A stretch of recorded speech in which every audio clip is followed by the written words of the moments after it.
시간이 되었습니다. 다 같이 사도신경으로 신앙 고백하시며 2023년 5월 2일 화요일 새벽기도에 함께 시작하겠습니다. 나는 전능하신 아버지 하나님 천지의 창조주를 믿습니다. 나는 그의 유일하신 아들 우리 주 예수 그리스도를 믿습니다.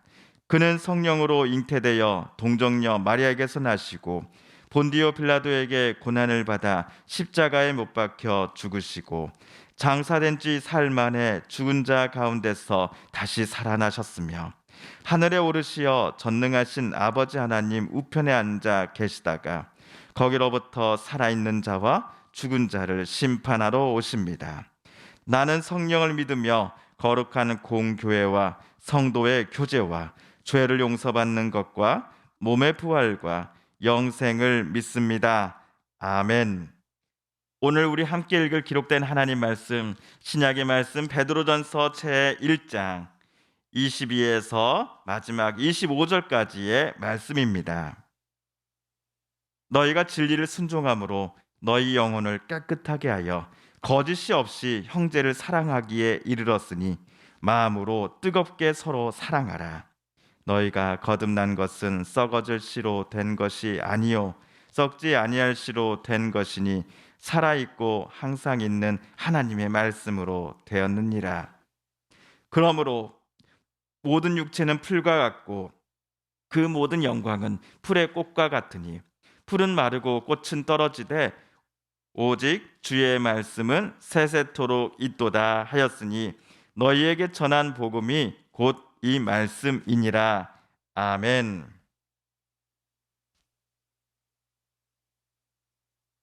사도 베드로는 튀르키예에 사는 그리스도인들에게 보낸 편지에서 여러분은 나그네로 있을 때를 두려움으로 지내십시오 라고 썼습니다.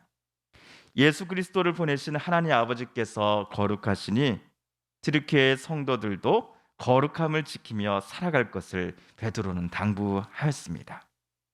사실 이들 성도들이 예수님을 그리스도로 영접하기 전에는 자기 조상들의 모습처럼 살의 사욕을 채우고자 하는 데 있어서 어떤 거부감도 없이 살았지요. 그러나 그들이 그리스도 예수의 보혈의 피로 말미암아 죽은 자 가운데서 구원을 받게 되었습니다. 우리말로는 거듭나게 되었습니다. 하나님은 예수님을 통하여 그리스도인들에게 영광을 허락해 주셨고 또 믿음과 소망을 날마다 늘 누리게 해 주셨습니다. 그런데 베드로의 편지를 받아볼 성도들은 진리의 순종함으로 영혼을 정결하게 된 것으로 멈추지 않고 거짓 없이 형제를 서로 사랑하는 사람들이었습니다. 이러한 성도들을 향하여 베드로는 과거뿐만 아니라 앞으로도 순결한 마음으로 여러분은 서로를 뜨겁게 사랑하여 주십시오 라고 오늘 편지에서 간곡히 부탁하였습니다. 그들이 베드로 사도의 편지를 받기 전부터 성도들을 향한 로마 제국의 핍박은 시작되었습니다. 이로 인해 그리스도를 향한 믿음이 흔들리는 성도들도 아마 있었을 것입니다. 또한 거룩한 삶을 살아가는 나그네라고 하는 그리스도인들의 정체성을 더 이상 유지하기를 원하지 않는 이들도 아마 생겨났을 것입니다. 튀르키예에 살아가는 성도들 그리고 이들이 함께 모여 구성하는 교회 공동체는 참으로 어려운 상황에 놓인 것이 분명합니다. 그럼에도 사도는 간곡히 부탁합니다.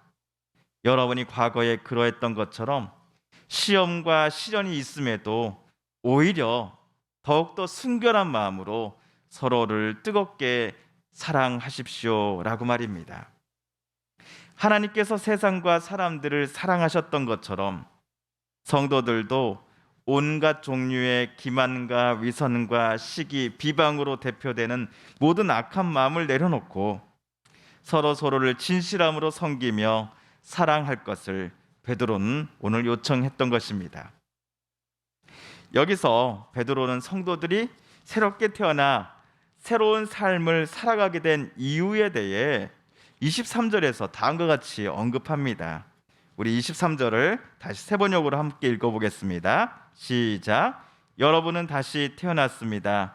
그것은 썩을 씨로 그렇게 된 것이 아니라 썩지 않을 씨, 곧 살아계시고 영원하신 하나님의 말씀으로 그렇게 되었습니다. 아멘. 방금 23절의 말씀을 우리가 잘 아는 찬송가 가사로서 다시 풀어본다면, 예수로 나의 구주 삼고 성령과 피로써 거듭나니로 시작하는 찬송가 가사가 베드로가 말하는 바에 제일 적절한 것이 아닐까 싶습니다. 디르케의 성도들이 예수님을 처음 믿고 그분을 그리스도로 고백할 때 그들의 영혼 속에는 하나님의 말씀이 마치 씨앗처럼 새겨졌을 것입니다. 제가 베드로전서 1장 24, 25절을 여기서 다시 한번 읽어보겠습니다. 모든 육체는 풀과 같고 그 모든 영광은 풀의 꽃과 같다. 풀은 마르고 꽃은 떨어지되 주님의 말씀은 영원히 있다.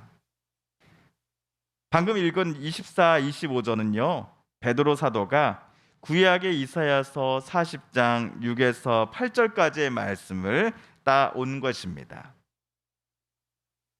성도들의 영혼 속에 새겨진 하나님의 말씀이 늘 살아있고 생명력을 갖고 있는 이유는 그 말씀의 출처요, 즉 그 말씀의 주인이신 하나님께서 언제나 살아계신 하나님이시기 때문일 것입니다.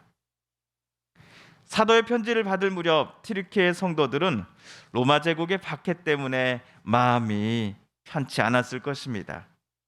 그렇다면 믿음 때문에 불편하고 또한 괴로운 상황에 있는 성도들에게 하나님이 영원히 살아계신 하나님이시다라고 베드로가 설명한 이유는 과연 무엇이었을까요?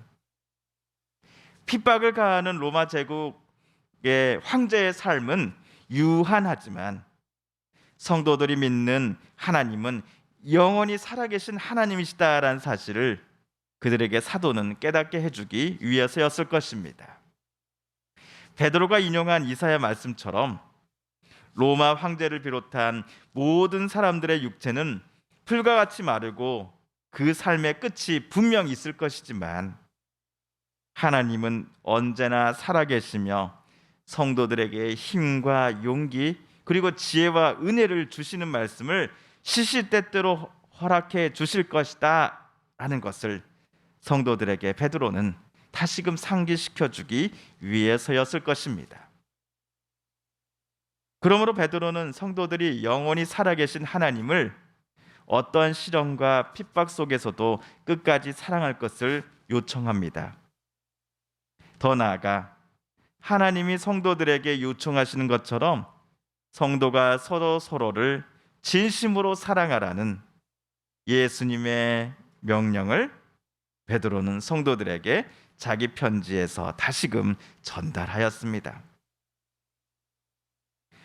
오늘 성경 본문을 여러 번 읽다 보면 성도의 삶이란 성경 지식 많이 알고 교회가 말하는 교리를 아무런 주저 없이 의심 없이 믿고 남에게 가르쳐 주는 모습이 아닌 듯 싶습니다. 성경이 말하는 바 진정한 성도의 삶이란 첫째로 그들이 믿고 따르는 하나님께서 영원히 살아계신 하나님이시다라는 사실을 잊지 않으며 살아가는 것일 겁니다.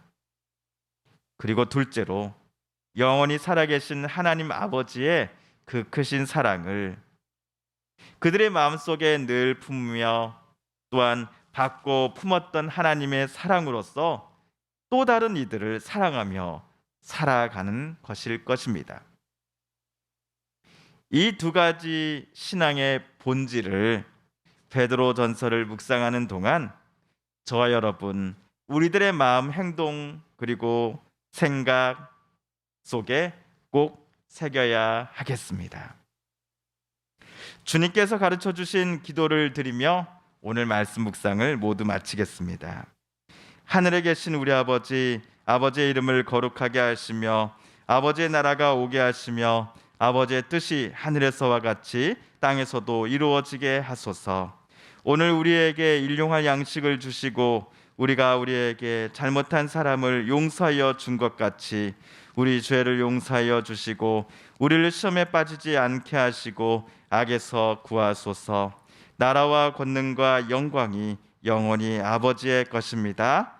아멘.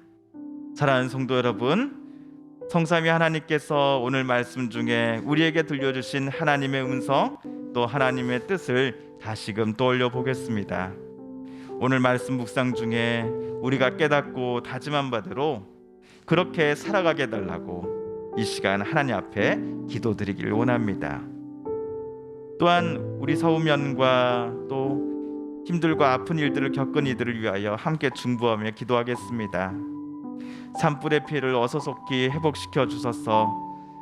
눈물 흘리는 이들의 마음을 또 눈물을 닦아 주소서.